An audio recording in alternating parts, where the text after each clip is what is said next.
Assalamualaikum warahmatullahi wabarakatuh. Perkenalkan, nama saya Mufidah Khairina dari Ilkom 2A dengan NIM 2355201. Di sini saya akan menjelaskan tugas ujian tengah semester dari mata kuliah struktur data. Nomor yang pertama, kita diminta untuk membuat program untuk membalik array. Misalkan inputnya 1, 2, 3, 4, dan 5, maka outputnya akan 5, 4, 3, 2, 1. Pertama, terdapat import java.util.scanner. Ini merupakan kelas scanner yang digunakan untuk membaca input dari konsol. Selanjutnya, kita diminta untuk memasukkan jumlah elemen dari array, berapa banyak yang kita mau, 5, 4, 3, berapapun, yang akan disimpan ke dalam variabel size. Kemudian selanjutnya ada array yang berindeks size. Kemudian di bawahnya ada loop yang digunakan untuk menyimpan nilai elemen yang diinput ke dalam variabel array. Selanjutnya terdapat sistem data.println untuk mengeprint atau mencetak array sebelum dibalik. Kemudian di bawahnya ada int reverse array. Kemudian reverse array ini untuk memanggil fungsi, untuk memanggil array. Metode reverse di sini yang saya gunakan mengambil array bilangan bulat sebagai input dan mengembalikan array yang telah dibalik. Dalam metode reverse ini, elemen-elemen dari array asli diakses dari indeks terakhir ke indeks pertama dan disimpan ke array baru dengan indeks pertama ke terakhir. Dengan itu, elemen-elemen array akan dibalik urutannya. Loop for di sini digunakan untuk mengulangi indeks array dari 0 hingga panjang array dikurangi 1. New array di sini digunakan untuk mengganti posisi elemen dari array asli ke array baru dengan mengakses elemen array dengan indeks yang dibalik. Return new array digunakan untuk mengembalikan array yang telah dibalik sebagai hasil dari metode reverse. Kita run. Masukkan jumlah elemen array 5 dengan elemen 1, 2, 3, 4, dan 5. Array sebelum dibalik 1, 2, 3, 4, dan 5. Array sudah dibalik 5, 4, 3, 2, 1. Lanjut ke nomor 2, kita diminta untuk membuat program untuk menggabung dua array. Pertama, saya melakukan import terhadap package java.util.arrays dan java.util.stream.instream yang diperlukan untuk operasi pada array. Kemudian, kita mendefinisikan dua array dengan nama array 1 dan array 2.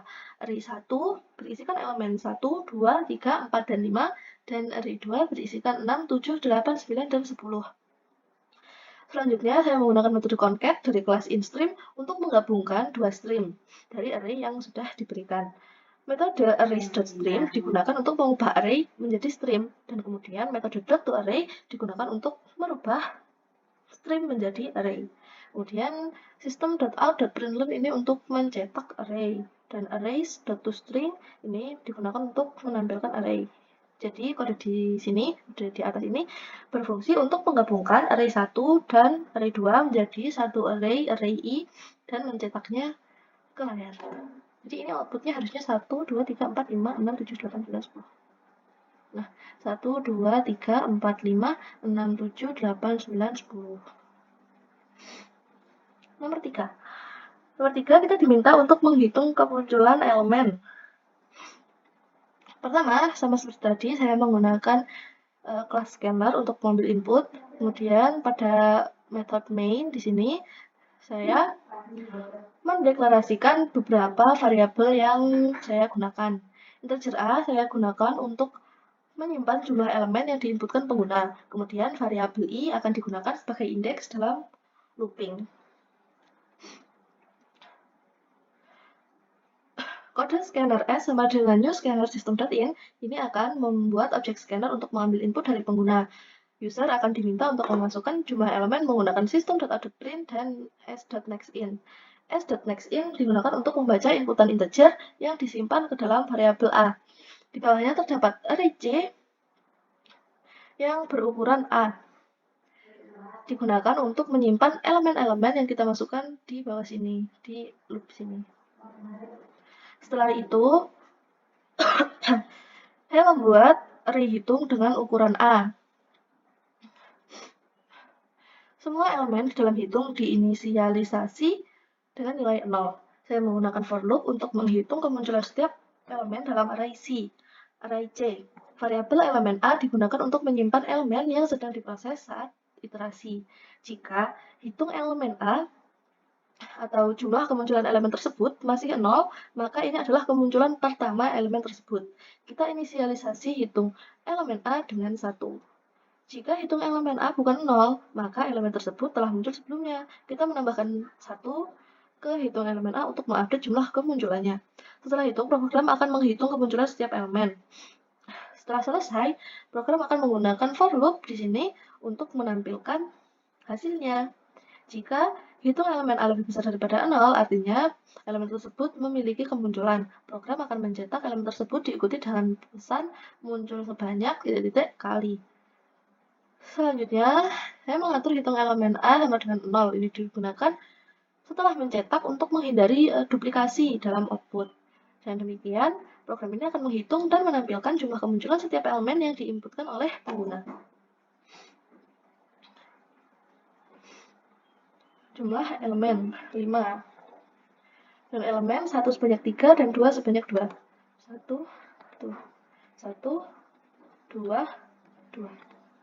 1 muncul sebanyak 3 kali dan 2 muncul sebanyak 2 kali. 1, 2, 3, 1, 2.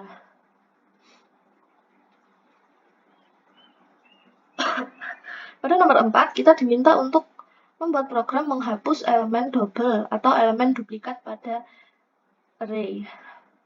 Di sini terdapat fungsi hapus duplikat yang menerima dua parameter, yaitu array A dan integer B. Fungsi hapus duplikat ini berfungsi untuk menghapus elemen-elemen yang duplikat dari array. Program akan memeriksa apakah nilai B sama dengan 0 atau 1. Jika iya, tidak ada elemen atau hanya ada satu elemen dalam array. Dalam hal ini, program akan langsung mengembalikan nilai B. Jika array memiliki lebih dari satu elemen, maka program akan memeriksa satu persatu elemen-elemen dalam array. Jika ada elemen yang sama dengan elemen berikutnya, artinya itu adalah elemen duplikat dan tidak akan dimasukkan ke dalam array temp. Array temp di sini digunakan untuk menyimpan elemen-elemen yang tidak duplikat dari array A.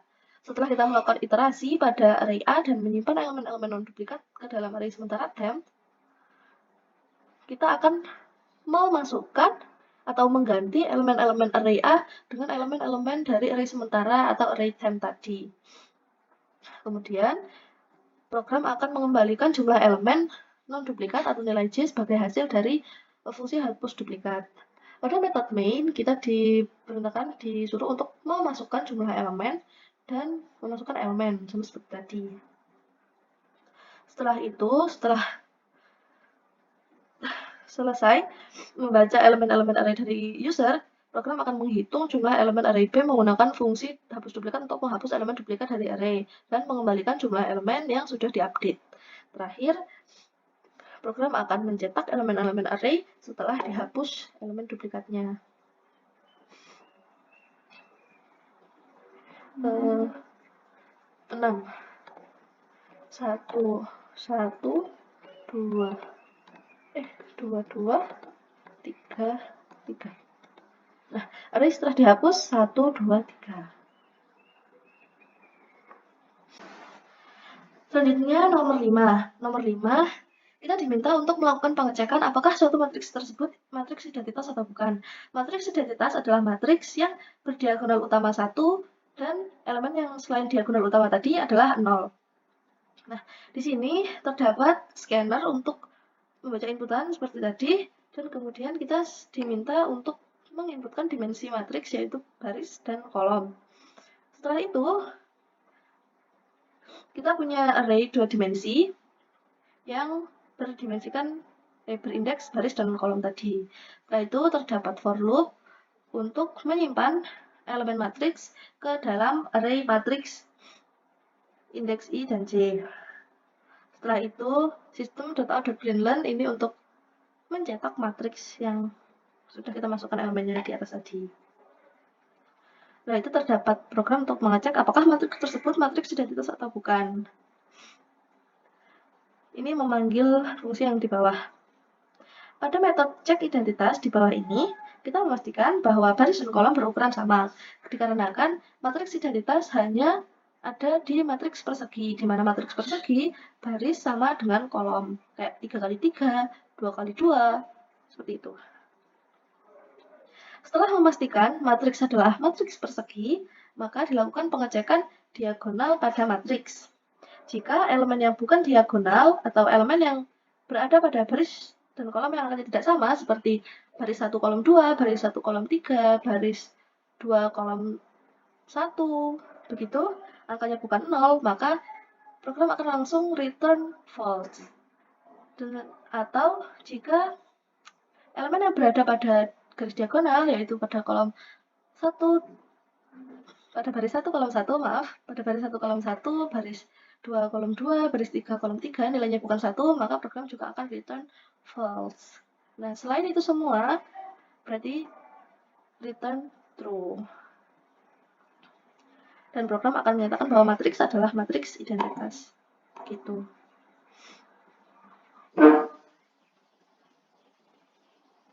Masukkan jumlah baris matriks. Kita pakai 3 kali 3. 3, 3.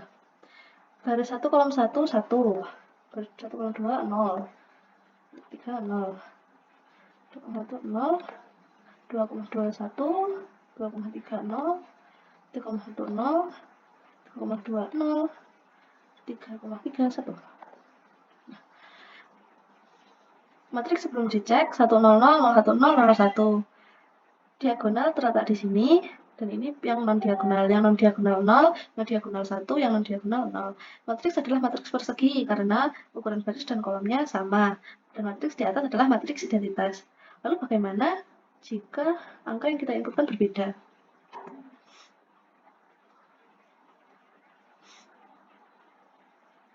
Tetap 3 kali 3 ya. 3 kali 4 saja. 3 kali 4. Asal saja ya angkanya.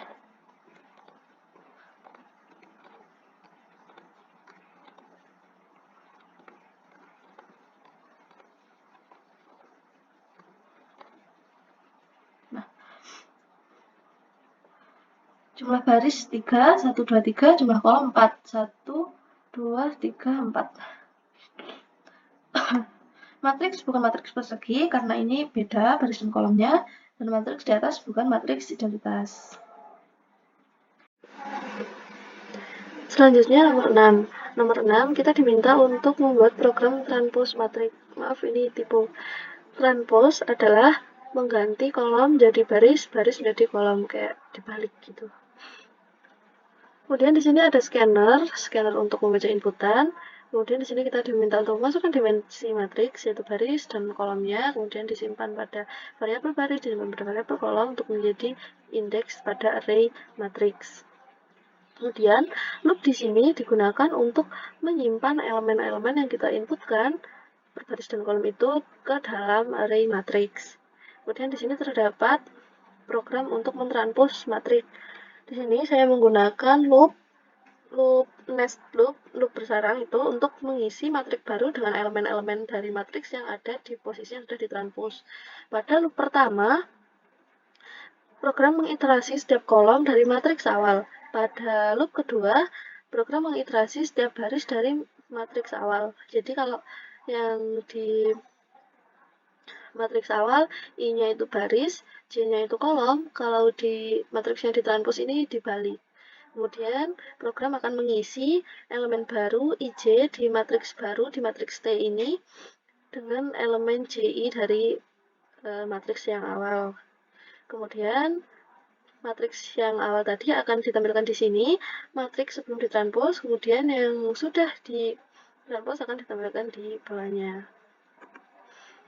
Putaran dimensi baris 3 kali 4 ya? 3 kali 3. 3 kali 3, habis itu kalau 1, 1, 2, 3, 4, 5, 6.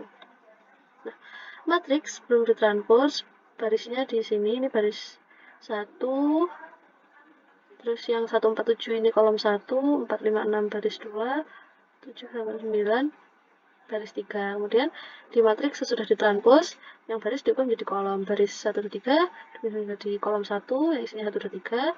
4, 5, 6 baris kedua diubah menjadi kolom kedua. Baris ketiga diubah menjadi kolom ketiga. 7, 8, 9.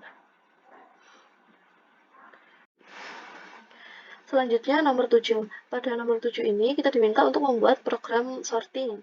Ada 3, yaitu bubble sort, insertion sort, sama selection sort. Ini tidak urut, mohon maaf. Yang pertama, insertion sort. Pada insertion sort, algoritmanya bekerja dengan cara membangun daftar yang terurut dengan memasukkan elemen-elemen dari daftar tak terurut ke dalam posisi yang benar. Pada kode ini, fungsi insertion sort menerima array sebagai argumen, kemudian variabel n di sini diinisialisasi dengan panjang array. Loop for di sini digunakan untuk mengiterasi melalui array dimulai dari indeks kedua karena dianggap elemen pertama sudah ada pada posisi yang benar. Selanjutnya, variabel key diinisialisasi dengan nilai elemen yang sudah dipertimbangkan untuk dimasukkan ke dalam daftar yang terurut.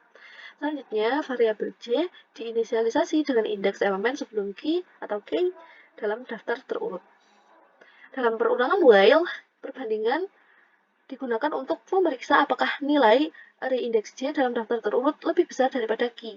Jika iya, maka elemen r indeks j digeser ke posisi kanan. Array atau r indeks j plus 1 sama dengan array indeks j ini, dan indeks j dikurangi 1 untuk mengecek elemen sebelumnya. Proses ini akan terus dilakukan hingga elemen yang cocok ditemukan atau ketika j mencapai indeks 0. Setelah selesai, elemen key dimasukkan ke dalam posisi yang benar. Atau ini, r j plus 1 sama dengan key berdasarkan elemen-elemen sebelumnya yang telah bergeser ke kanan. Loop akan terus berulang hingga seluruh elemen dalam daftar terurut yang benar. Sepaham saya, insertion sort ini akan terurut secara ascending atau dari kecil ke besar. Selanjutnya ada bubble sort.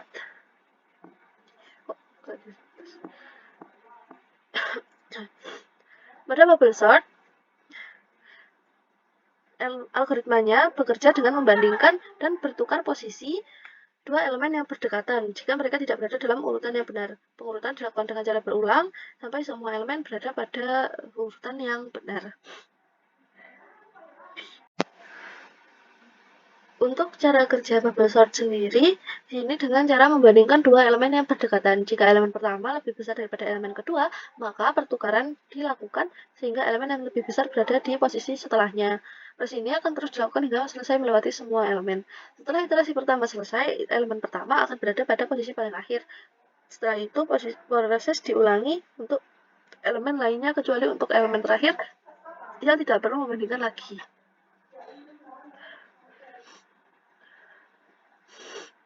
Pada if yang di sini kita menggunakan compare to yang ada pada kelas string untuk membandingkan dua buah string. Karena kita inputnya string ya nanti.